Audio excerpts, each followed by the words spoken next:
If you thought the SEC and the Big Ten getting 4 automatic bids apiece in the new college football playoff format was bad, hold on to your hats because things have gotten a lot worse for Iowa State, and we're talking about it today on Locked On Cyclones.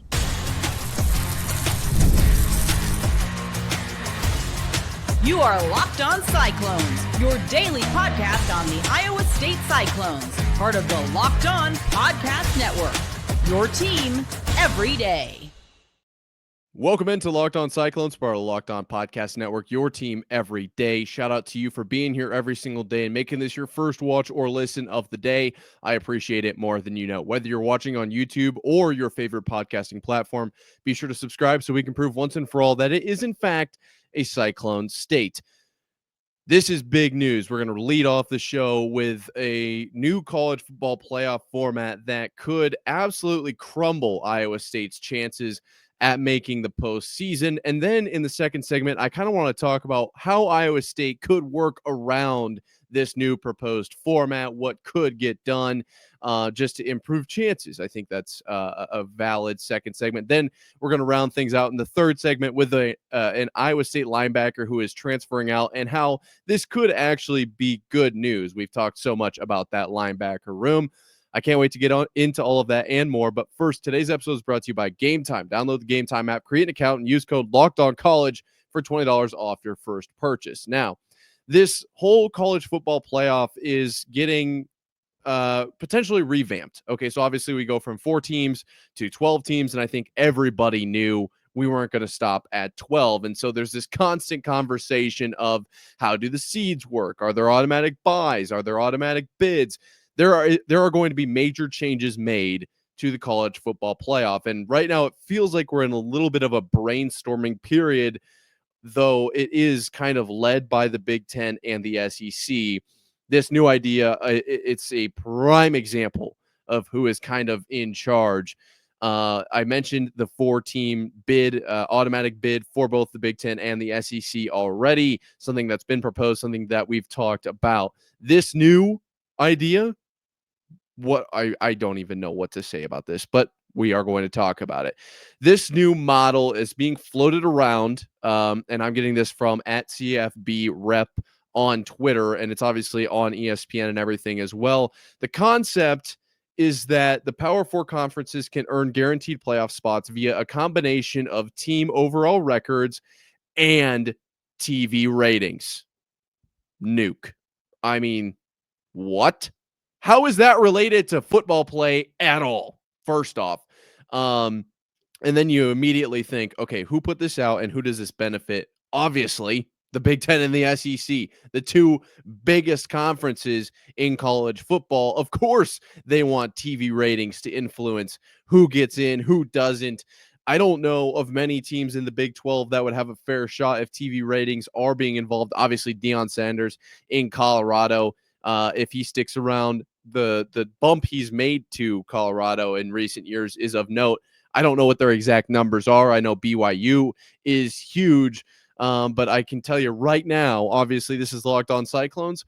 Iowa State, probably not even in the same stratosphere as some of those top teams in the Big 12, and then let alone the SEC or the Big 10. This is absolutely horrible news if you're an Iowa State fan hoping to make the playoffs, and obviously we all are, or I assume most of us. I will say, there are some reports that this is kind of one of those hit them with this so that this is more likely to happen, right? When you're you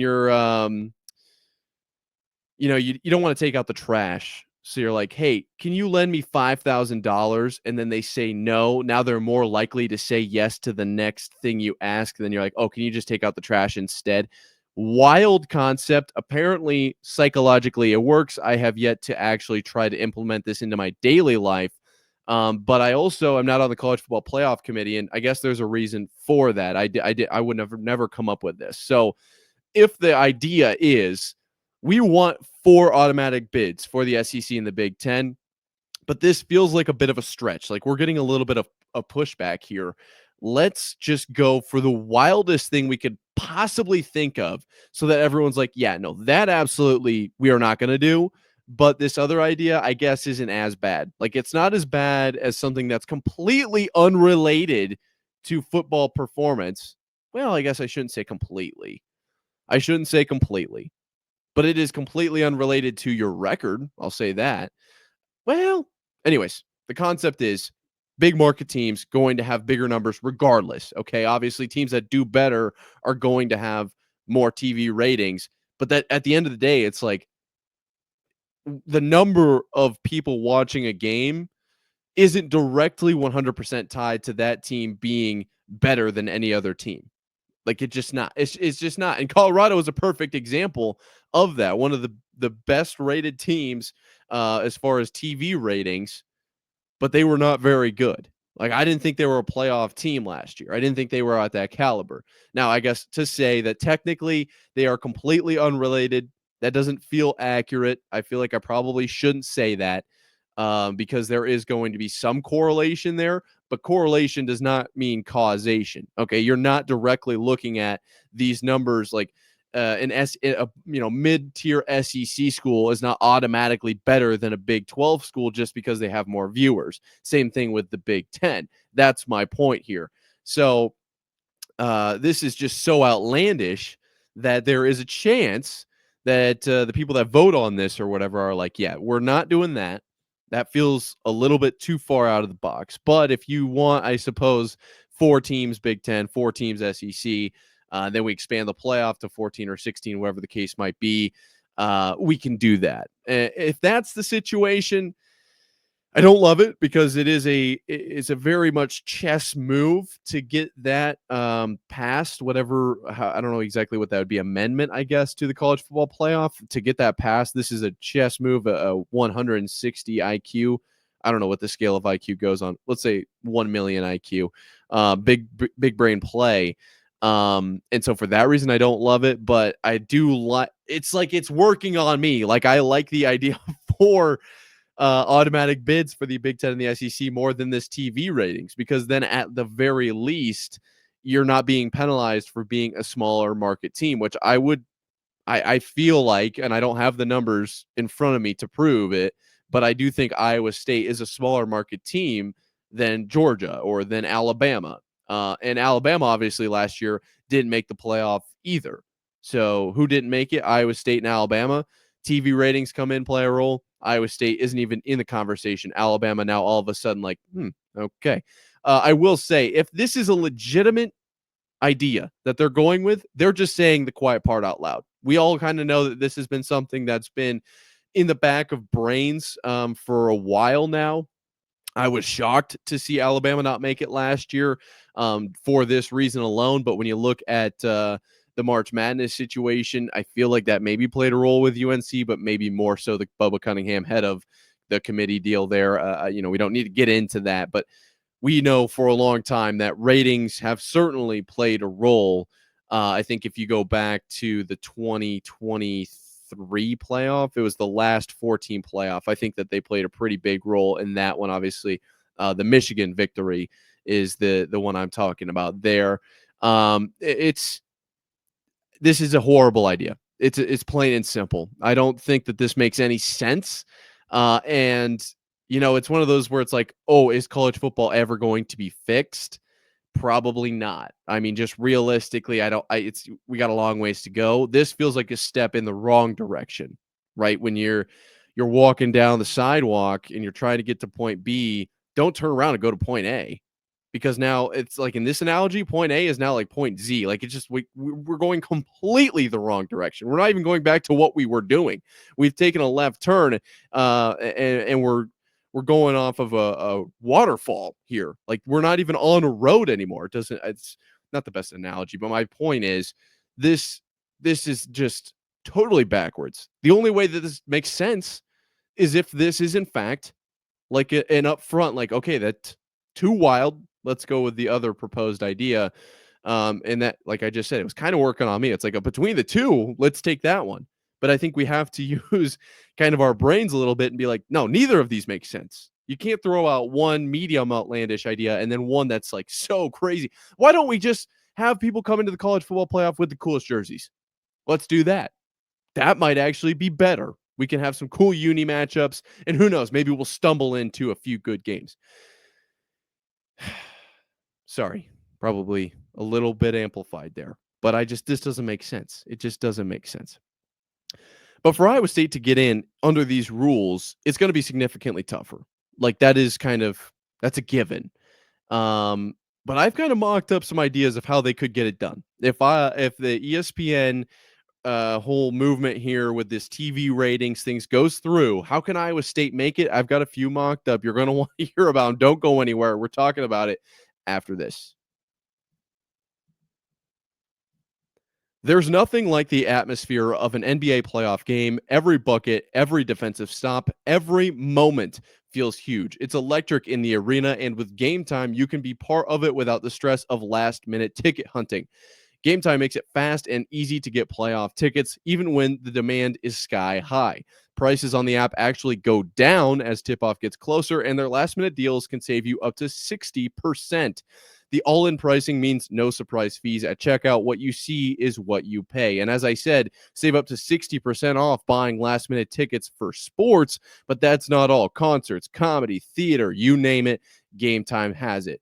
Take the guesswork out of buying tickets with Game Time. Download the Game Time app, create an account, and use code LOCKEDONCollege for $20 off your first purchase. Terms apply. Again, create an account and redeem code LOCKEDONCOLLEGE for $20 off. Download Game Time today. Last minute tickets, lowest price guaranteed. So the idea of TV ratings determining who gets into the college football playoff is terrible news for Cyclone fans. You're here with Locked On Cyclones, part of the Locked On Podcast Network, your team every day. And so I decided, how could Iowa State combat this? I decided to take a stab at this, is essentially what I'm saying here. I thought, if this is something that's coming down the pipeline, we should start to try to get ahead of this. We should start to brainstorm some ideas of how Iowa State can make this college football playoff, because obviously last year, so close, yet so far. And so I got a few ideas here. You're going to have to stick with me. Obviously, the first one being the automatic bid, winning the Big 12, provided that still means something in this TV format. Obviously, it hasn't been this is just an idea that's been thrown out. I don't even know what the exact framework would be, but I assume that winning the Big 12 would get you in to this. So I feel like that's the one we got to start with, right? That makes the most sense. It did mention a combination of overall record and TV ratings. So I would assume that there's even a chance if you don't win the Big 12, like we saw, not so much in the Big 12 last year because of Iowa State being that runner-up, didn't make it. But maybe in other conferences, like the runner-up of the SEC, making it, that's not even a great example. Maybe the runner-up of the ACC or whatever the case might be. You're going to have probably 16 teams or at least 14 in this new format. So some of these runner-ups in the Power Four still have a very solid chance, allegedly. Who knows? This is all hypothetical at this point. Then I also proposed maybe Iowa State moves to the SEC or the Big Ten. Let's just kind of, if you can't beat them, join them. I don't know if that's the worst idea out there. I don't know how that would work. But Utah potentially moving to the Big Ten. I guess if Utah can move, I assume Iowa State can move. Obviously, Iowa in the Big Ten. It'd be interesting to see maybe Iowa State and Iowa squaring off in the Big Ten. No more divisions in that Big Ten, kind of West versus East or whatever. Iowa State and Iowa. I feel like it'd be a lot easier to get that rivalry done every year, but maybe I don't know anything. And maybe it's actually easier to get it done in a non-conference kind of situation. Nonetheless, moving to the SEC or the Big Ten, it's going to make it a little bit easier, I think, for Iowa State. You're going to play some bigger market teams. And speaking of, that's my next idea. Okay, now this is where you're going to have to really stick with me here a little bit. What if Iowa State just scheduled Alabama every week or Georgia every week? Maybe we would lose every single game, but that's a lot of eyeballs. So depends how much does TV ratings and viewership matter? Is that worth more than the wins and losses? They're quality losses, right? So Iowa State, 0 let's say 0-10, but 10 quality losses. So maybe if they face somebody else, they've only faced one opponent, and their TV ratings are through the roof. we could probably give them the last seed. Just see what they do. I think that's worth looking into. Obviously, a more realistic, I guess, approach to that would be you schedule only SEC and Big Ten teams in your non-con, because you can't schedule them during your conference schedule, unless you're in that conference, which I've already proposed. But I like the idea of playing the same team every week, because then it's like a benefit. It's a win-win, right? A symbiotic relationship here. Alabama is undefeated, and they have the viewership. Boom, automatically in. We should be in. Yeah, right. Like that would make sense to me. Let's move on. Next one I've got up here. What if we bring in Taylor Swift for the halftime show every week? I think that's going to put a lot of eyes on it. I would assume. Obviously, that Eras tour really made a lot of noise. I know she sold out like every arena she was in. I think she sold out the nearby arena as well. They had a bit of a watch party there every time. I know the streets were full, like for real. And so, what if we just do that? What if we bring in the biggest name in really music and say, hey, what if you just play at our halftime? Doesn't matter if we get blown out by 50 to Oklahoma State. We got Taylor Swift in the building. Everyone is watching Iowa State, Oklahoma State. And then that's almost like even more credit to, like, this is not a good game, but look at all the eyes on Iowa State. This is everybody wants to see this team in the college football playoffs win or lose. I think that's a really valid idea. You could also maybe switch it up and have some other people in there, but I think Taylor Swift, the biggest name, if we could just book her every single week, maybe we use the whole rev share on getting her in the building, but maybe I don't even know what her price tag is. That might not be enough. Moving on from that one, which, is relatively realistic compared to some of these that are coming up, unfortunately. What if, obviously Iowa State playing in Ireland week 0. What if Iowa State just plays overseas every week? That's pretty big news. And then you've got basically a whole nother country watching. I think that's worth looking into. I also kind of drafted the idea of what if Iowa State plays their whole schedule in the off season, but I don't know how that would work. You'd have to find teams to get that done. Maybe it's spring schedules for them, so Iowa State gets the win automatically. It's just worth looking at. That one is more of a draft. It doesn't make as much sense, in my opinion, as playing solely on Wednesdays. I think if we can corner the Wednesday market, that's worth looking into. Obviously, Saturday's kind of booked up. Sundays, the NFL's got it. Mondays and Thursdays, the NFL's got it. Friday night lights. We're looking at Tuesday, Wednesdays. Maybe we could start to explore that middle of the week. Like I said, symbiotic for both teams involved there. What if, this is where I'm going, kind of banana ball approach here. What if Iowa State could play on an aircraft carrier or the moon? Everyone's going to want to see that. I mean, it's still football rules, but if you get tackled into the ocean, now you've got the idea of some sharks being involved, and that's automatically going to raise the thrill factor of an Iowa State football game. Worth looking into. And finally, here to round things out with something that actually does kind of make sense. What if all of the bars in Ames and maybe the NIL collective fund and the rev share, we all kind of come together and we just purchase like 100,000 TVs and streaming accounts for, obviously like your AJs and your Patties and whatever, and then a couple in every household and names. And every time Iowa State plays, everybody turns on all of the games, or the game on all of their TVs, excuse me. Obviously, the power companies, I feel like, would benefit from this as well. So it's like boosting the economy. It's a win-win. All of this to say, this is just not a good deal for Iowa State. I don't think Iowa State can compete with a lot of these, Big Ten and SEC schools. I do think it makes the most sense for them just to win a lot of games and to force their way in, but that's not what you want to see. You shouldn't have to be competing with Alabama, who's got 3 losses, but they played, at night in LSU, and whatever, just a couple of SEC games. Like, that's what the SEC is. I don't think it's fair to have to compete with them in that regard. These are a few ideas I came up with. I thought they were pretty solid. Let me know what you think down below or at Nick_Marv on Twitter. I'd love to hear your guys' thoughts. Come up with a few extras for me because this was pretty fun. I mean, I just sat down for a few minutes, came up with a few of these. It's a fun little thought experiment. Speaking of thought experiment, the linebacker room is just that, and I can't wait to see what happens, though there is a linebacker transferring out, and we have to talk about that today, coming up right after this. Baseball season is in full swing, and there's no better way to get in on the action than with Prize Picks, the best place for daily fantasy sports.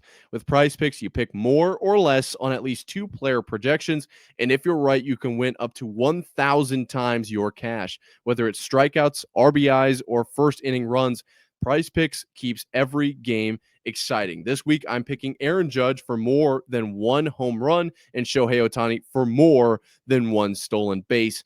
It's that easy. I always take advantage of Taco Tuesday, where Prize Picks offers discounts on select player projections for even more value. Download the app today and use code LOCKEDONCollege to get $50 instantly after you play your first $5 lineup. That's code LOCKEDONCollege for $50 instantly after you play your first $5 lineup. Prize Picks, run your game. So, we're kind of coming down from the Taylor Swift thought experiment, potentially Iowa State playing on Wednesdays, or even the moon. Here at Locked On Cyclones, part of Locked On Podcast Network, your team every day. Let's dial it in a little bit. Some actual football news. Jack Sadowski enters the transfer portal. Standout linebacker for Iowa State here. Obviously, I do think this is kind of this is notable. I think we'll miss Mr. Sadowski the 5th here. Entering the portal with 2 years of eligibility plus a redshirt year remaining. Appeared in 10 of the 14 Cyclone games during last season, and he collected a total of 29 tackles. Obviously had a big game against Utah. You know, I just it's tough not to look at this and be optimistic, which doesn't make a ton of sense. I can pull up all of his statistics for everything. At the end of the day, Jack thinks that there are greener pastures elsewhere, and I don't blame him. I think, this is probably maybe feels like not the right words there, but it's an opportunity to kind of chase some more playing time somewhere else, because I do think Iowa State's linebacker room is loaded. We've talked about this over and over and over again. I think the linebacker room is what is going to win Iowa State games this season. Now, will Sadowski be missed? Absolutely. Absolutely. Very good player. Okay. Started as a true freshman, I believe. So missing out on some talent here. But if he's transferring out, it's a sign, in my opinion, like this room is just too loaded. Think of like an old Western, like there ain't room for both of us in this town. Or I think they say the 2 of us in this town. It sounds a lot better. I hope that's what they say. Nonetheless, I think it's one of those where it's like Sadowski's like, look, I'm a dog. Okay, I am really good at this. But unfortunately, Iowa State is just too good right now at linebacker. Looking at the spring depth chart, they've got just a ton of names in that room, and a ton of names returning from injury. Bacon, Willick, Klosterman, McLaughlin, Brazina, Lovett. Ton of games missed, obviously, for Bacon. Klosterman, a name we've talked about a ton. McLaughlin, 9 games missed, the least of those 3. And Brazina, even with 6 there. All of those guys coming back. Obviously, I've said this stat a ton of times, but 5 returning linebackers had more than 200 defensive snaps in 2024.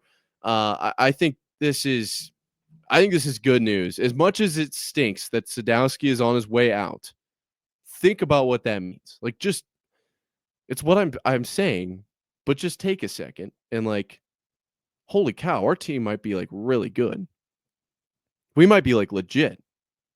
Now, obviously, the depth is going to hurt a little bit, and if we find ourselves in a situation like last year, Sadowski's presence will be even more missed. But I think that when you can look at this roster, or when you do look at this roster, and you just name by name, you instantly realize, like, okay, we're going to be okay. We've got not just 2 guys that are going to ball out this year. Like, we might have 3, 4, 5, 6 dudes that are going to make legit noise at the linebacker position. And as I've said before, I think that this is a really kind of the only uh, bright shining moment, if you will, of Iowa State's defense right now. A lot of questions on the defensive line. It feels like a lot of questions in the secondary. Now, some of those will be answered kind of over the summer. Obviously, when we get to see a few more plays from some guys, we get more guys into the room. Obviously, with freshmen and a couple transfers on their way in. This is one of those where I can't make any super clear conclusions of the defensive line or the safeties, or I guess the secondary as of right now. But at this moment in time, like the linebackers are running away with it. And I think if I were to pick any position to be really, really good, the linebackers would be that position. Iowa State super good in the secondary last year, but struggled against the run. What was their downfall in the Big 12 championship? Well, they didn't play great in any aspect, to be completely honest. They played okay in some, but boy, watching Scadaboo just run all over them, it was obvious. Like, okay, if we could have had a better run defense here, I wonder what would have happened. Maybe Arizona State couldn't have opened it up to the level that they did. And so I think that the linebacker, obviously being such a utility piece, you don't see as much from the secondary stopping the run. You don't see, well, you do a little, or you should, but you don't see as much of the line making an impact on the thrown ball. Obviously, creating pressures and sacks and whatnot. They do have an impact, but at least once the ball's in the air, they're not doing that. Feels like the linebackers are that perfect medium. Obviously, you know that, I know that, but it's one of those where you can stuff the run, or you can drop back into a zone, or you can play man on man on that running back, or potentially slide one out to a slot. I think Iowa State, if you're going to be good anywhere on defense, let's be really good at linebacker. And that's a good sign for the Clones here. If you've got a dude who's as good as Jack Sadowski, the fifth, transferring out, we've got a lot of depth. And, this is a little bit of a heads up play from Sadowski, like just kind of calling it like, all right, look, I can see the writing on the wall here. We've just got too much star power in here. I'm going to go get some playing time somewhere else. Like, whoever's picking up Sadowski, like, this is a big portal entry. If whoever's getting him is getting a really good linebacker. So the concept, and I say that because there's no way it's a culture issue. And maybe it's a money issue, I guess. But I haven't heard anything like that. Like, my instant reaction was, okay, so Iowa State's really good at linebacker. Like, we are not just playing this up because it's like, well, the secondary and the defensive line aren't quite as good. Like, linebackers, a really great opportunity, this, that, and the other. Like, no, if this to me feels like tangible evidence that the linebacker room is beyond solid. And as I said, if you're going to have it anywhere, let's have it there. Now, the offensive side of the ball, if you're going to pick anywhere, it has to be quarterback. And if you're going to pick anywhere on the entire team, the argument would probably be quarterback at one. But based on what I saw last year from the Cyclones, the linebackers being really good. Yeah, that is a good sign. I'm sad to see Sadowski go 100%, but I am super excited now. Like, this feels legit. This feels like, okay, if someone inside the building is like, I can see just how good this unit's going to be. That feels like a good sign, at the end of the day. Now, I'll be interested to see how the secondary adapts.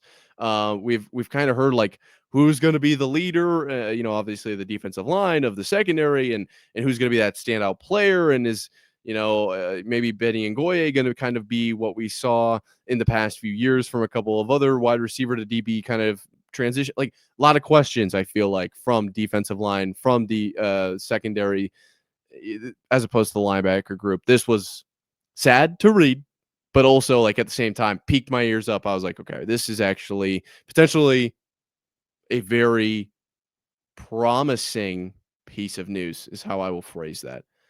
Very much indicative of upside of that linebacker room. I don't know, though. I guess I can't wait for the season to start. That's where I'm at this point. The upside of subscribing to Locked On Cyclones is effectively infinite. So you prove it's a Cyclone state. It's completely free. Thank you so much for doing that. And thank you so much for watching today. Really, Can't wait to see your guys' thoughts on how we're going to get Iowa State into the playoff with this whole new TV ratings format at Nick_Marv on Twitter. Until next time, Cyclone fans, sign up.